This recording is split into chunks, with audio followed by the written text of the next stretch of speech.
حضرت موسی اور فرعون کی کہانی۔ یہ کہانی حضرت موسیٰ علیہ السلام اور فرعون کے درمیان ہونے والے تاریخی واقعات پر مبنی ہے جو قرآن پاک اور دیگر مذہبی کتب میں تفصیل سے بیان کیے گئے ہیں۔ فرعون کا ظلم۔ فرعون مصر کا ایک ظالم بادشاہ تھا جو خود کو خدا سمجھتا تھا اور بنی اسرائیل پر بے حد ظلم کرتا تھا۔ بنی اسرائیل اس وقت غلامی کی زندگی گزار رہے تھے۔ فرعون نے ایک خواب دیکھا کہ بنی اسرائیل میں ایک لڑکا پیدا ہوگا جو اس کی بادشاہت کو ختم کر دے گا۔ اس خوف سے اس نے حکم دیا کہ جو بھی بنی اسرائیل کے ہاں بیٹا پیدا ہو اسے قتل کر دیا جائے۔ حضرت موسی کی پیدائش اور پرورش۔ جب حضرت موسی پیدا ہوئے تو ان کی والدہ بہت پریشان ہوئیں کہ کہیں فرعون کے سپاہی انہیں قتل نہ کر دیں۔ اللہ تعالیٰ کے حکم سے انہوں نے حضرت موسی کو ایک ٹوکری میں رکھ کر دریائے نیل میں چھوڑ دیا۔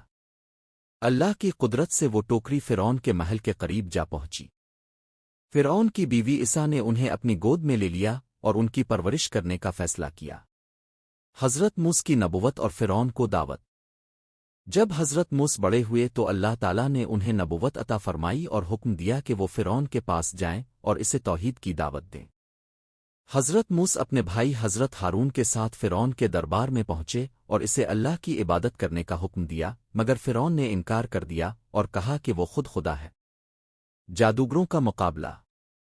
فرعون نے حضرت موسی کو جھوٹا ثابت کرنے کے لیے اپنے جادوگروں کو بلا لیا، مگر جب حضرت موسی نے اللہ کے حکم سے اپنا عصا لاٹھی زمین پر پھینکا تو وہ ایک حقیقی اژدہا بن گیا اور جادوگروں کے سارے سانپوں کو نگل گیا۔ جادوگر فوراً سمجھ گئے کہ یہ جادو نہیں بلکہ سچائی ہے اور وہ حضرت موسی پر ایمان لے آئے۔ یہ دیکھ کر فرعون غضبناک ہو گیا اور ان سب کو قتل کر دیا۔ فرعون کی غرقابی۔ اللہ تعالیٰ نے فرعون اور اس کی قوم پر مختلف عذاب نازل کیے مگر وہ باز نہ آیا۔ آخر کار حضرت موسی کو حکم ہوا کہ وہ بنی اسرائیل کو لے کر مصر سے نکل جائیں۔ جب وہ بحرین احمر ریڈ سی کے قریب پہنچے تو فرعون اپنی فوج کے ساتھ ان کے تعاقب میں آ گیا۔